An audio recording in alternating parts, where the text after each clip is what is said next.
आप सभी को मेरा नमस्ते। मैं डॉक्टर प्रमिला चौधरी। तो हम कर रहे थे अध्याय 2 जो कि है हमारा बहुपद, और उसमें हम आज करेंगे प्रश्नावली 2.1। इससे पहले जो भी इसकी थ्योरी थी, जो भी उदाहरण थे, वो सभी हम पीछे वाली क्लास में अच्छे से डिस्कस कर चुके हैं। आज की क्लास में इसके प्रश्नावली के जो क्वेश्चंस हैं वो सभी क्वेश्चंस हम आज डिस्कस करने वाले हैं। ओके, ये आता है आपका, ये तो जस्ट पूरा ओवरव्यू है ना, कि कौन कौन से टॉपिक्स में पढ़ने वाले।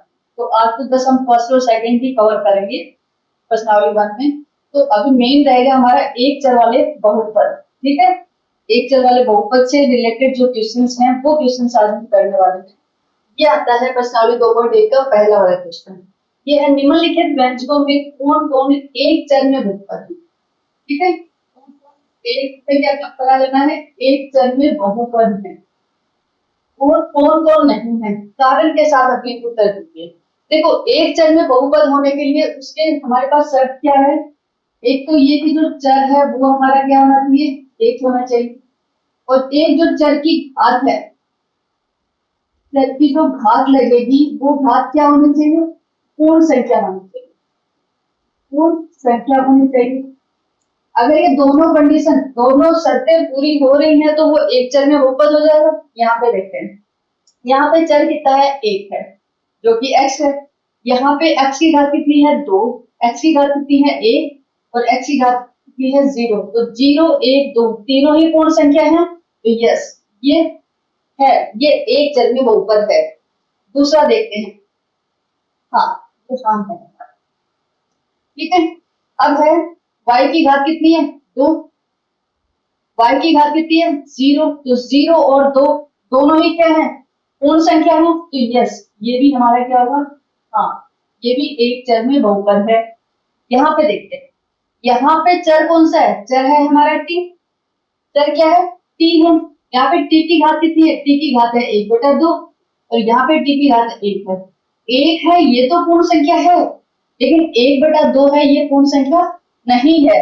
इसीलिए ये जो बहुपद है ये क्या होगा, ये एक चर, ये सॉरी, ये जो व्यंजक है ये एक चर में बहुपद नहीं है, क्योंकि इसकी जो शर्त है उस शर्त को पूरा नहीं कर रहा है। ठीक है, अब यहाँ पे देखते हैं, y की घात कितनी है, 1, और यहाँ पे y की घात 0। तो 1 और 0 दोनों ही पूर्ण संख्या है ना, तो यस ये क्या हो जाएगा, हाँ ये एक चर में बहुपद है। यहाँ पे देखो, यहाँ पे कितने चर हैं, x भी चर है, y भी चर है, t भी चर है, तीनों क्या है, चर है। तो एक चर कैसे हुआ, 3 चर हो गए ना, तो ये एक चर में बहुपद नहीं है, ये तो 3 चर में बहुपद है। इसमें है 3 चर में बहुपद है। ओके, अब हम चलते हैं अगले वाले पे। अब हमारा आता है क्वेश्चन नंबर 2। इसमें क्या बताना है, निम्नलिखित में से प्रत्येक में एक्स स्क्वायर का गुणांक लिखिए। किसका गुणांक लिखना है, एक्स स्क्वायर। इस वाले व्यंजक में एक्स स्क्वायर कहाँ पे है, ये वाला। एक्स स्क्वायर से कितना गुणा है, 1 गुणा है। तो एक्स स्क्वायर का गुणांक कितना हो गया, 1। ठीक है, यहाँ पे देखते हैं एक्स स्क्वायर कहाँ पे है, ये रहा। एक्स स्क्वायर से क्या गुणा है, एक्स स्क्वायर से दिखाई कुछ नहीं दे रहा, बस -1 दिखाई दे रहा है, तो -1। एक्स स्क्वायर का गुणांक कितना है, एक्स स्क्वायर का गुणांक है -1। ठीक है, यहाँ पे एक्स स्क्वायर कहाँ पे, ये रहा। एक्स स्क्वायर से क्या गुणांक है, π/2, इसलिए एक्स स्क्वायर का गुणांक क्या हो गया, π/2।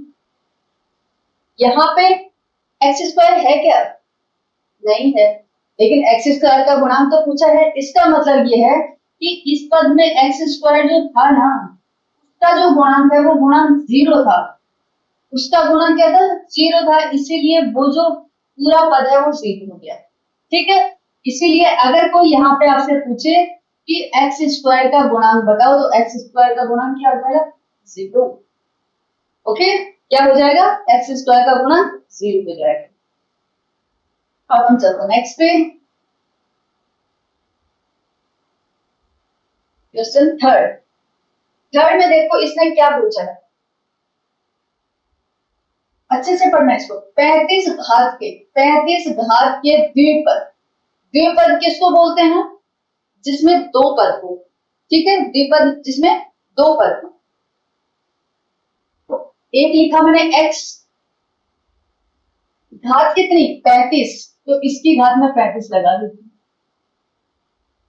द्विपद मतलब दूसरा पद भी होना चाहिए। दूसरा पद मैं कुछ भी लिख सकती हूँ, मैं x की पावर 34 भी लिख सकती हूँ, मैं 1 भी लिख सकती हूँ, 2 भी लिख सकती हूँ, कुछ भी। मैंने यहाँ पे 3 लिख दिया। मैं चाहूं तो इसका गुणांक भी कुछ लगा सकती हूँ, मान लो मैंने 5 लगा। तो ये किसका उदाहरण हो गया, ये इसका हो गया 35 घात के द्विपद का, 35 की घात के द्विपद का। ठीक है, ये एक हो गया। दूसरा क्या बात पूछा इसने, 100 घात के एक पद। तो घात कितनी होनी चाहिए, 100 होनी चाहिए। तो पहले घात लगा, x की घात 100, 100 की घात का एक पद, एक पद लिखना चाहिए। एक पद तो ये है, चाहो तो इसका गुणा कुछ लगा सकते हो, नहीं तो ऐसे भी लिख सकते हो। इसका गुणा आप कुछ भी मैंने 9 लगा, कुछ भी लगा सकते हो आप। तो ये किसका उदाहरण हो गया, ये हो गया 100 घात के एक पद का एक एक उदाहरण दे दिया। सिंपल है कुछ, बस आपको ये पता होना चाहिए कि द्विपद का मतलब क्या होता है और एक पद का मतलब। ठीक है, द्विपद मतलब दो पद होने चाहिए, एक पद मतलब सिर्फ एक ही पद होना चाहिए। ठीक है,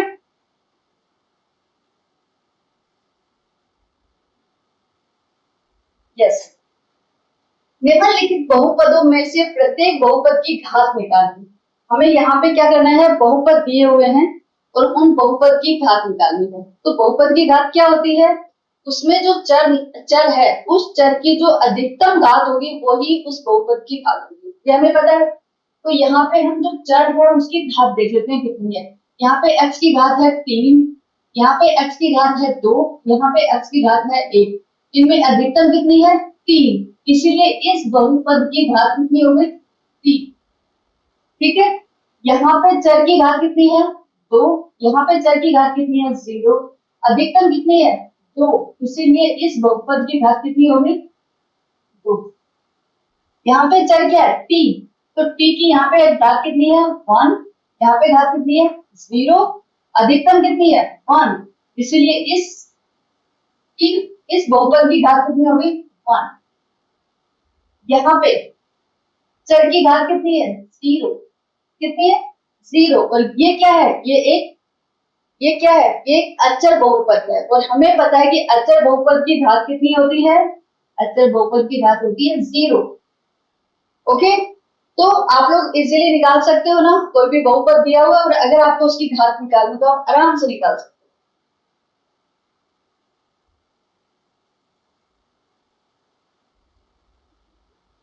अब क्या पूछा इसने, बताइए कि निम्नलिखित बहुपदों में कौन कौन बहुपद रेखिक हैं और कौन कौन द्विघाती हैं और कौन कौन त्रिघाती हैं। अब हमें थोड़ा सा याद करने की जरूरत है कि क्या पूछा इसने, रेखिक है। रेखिक का मतलब क्या होता था, जिसकी घात एक हो, वह बहुपद जिसकी घात क्या हो, जिसकी घात एक हो, तो वो रेखिक हो जाएगा।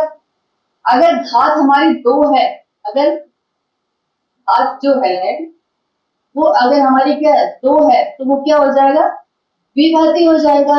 और अगर जो घात है वो कितनी है 3 है, वो क्या हो जाएगा त्रिघाती। ठीक है, इसका मतलब है कि सबसे पहले तो हमें इनकी घात चेक करनी है कि किसकी घात कितनी है। पहले घात लिख देते हैं फटाफट से। फर्स्ट आते हैं, यहाँ पे देखो जो चर है उसकी पावर, उसकी घात कितनी है 2, यहाँ पे चर की घात 1, अधिकतम कितनी 2, तो इसीलिए इसकी घात कितनी हो गई, इसकी घात हो गई 2। अगर घात 2 है तो ये क्या हो गया द्विघाती, द्विघाती। राइट, अब यहाँ पे देखो चर की घात कितनी है 1, यहाँ पे चर की घात 3, अधिकतम कौन सी है 3, तो इस बहुपद की घात कितनी होगी 3। अगर घात 3 है तो हम इसको क्या बोलेंगे द्विघाती, द्विघाती। ओके, यहाँ पे चर की घात कितनी 1, यहाँ पे चर की घात 2, यहाँ पे चर की घात 0, अधिकतम कितनी 2, इसलिए इस बहुपद की घात कितनी होगी 2। 2 है तो हम इसको क्या बोलेंगे द्विघाती, x पे चलते हैं, x की घात कितनी, x की घात कितनी 1, अधिकतम कितनी 1, इसलिए इस बहुपद की घात कितनी हो गई 1, 1 है तो ये क्या हो गया रैखिक, रैखिक, राइट। यहाँ पे चल गया t है, t की घात कितनी है 1, 1 है तो इस बहुपद की घात कितनी हो जाएगी 1, 1 है तो क्या होगा रैखिक हो, ठीक है। यहाँ पे चल गया है r, r की घात कितनी है 2, बहुपद की घात भी कितनी हो जाएगी 2, कौन सा हो गया घाती, कौन सा हो गया द्विघाती। यहाँ पे चर की घात कितनी है 3, तो बहुपद की घात पे कितनी हो गई 3, और अगर 3 है तो क्या हो गया त्रिघाती, त्रिघाती। इतना सिंपल है ना। बस शर्त ये है कि आपको पता होना चाहिए कि रेखिक क्या होता है, द्विघाती क्या होता है, त्रिघाती क्या होता है। अगर आपको पता है इसकी डेफिनेशन, इसकी परिभाषा पता है इन तीनों तीनों शब्द की, तो आप आराम से करोगे, अगर नहीं पता तो आप नहीं कर पाओगे। ओके।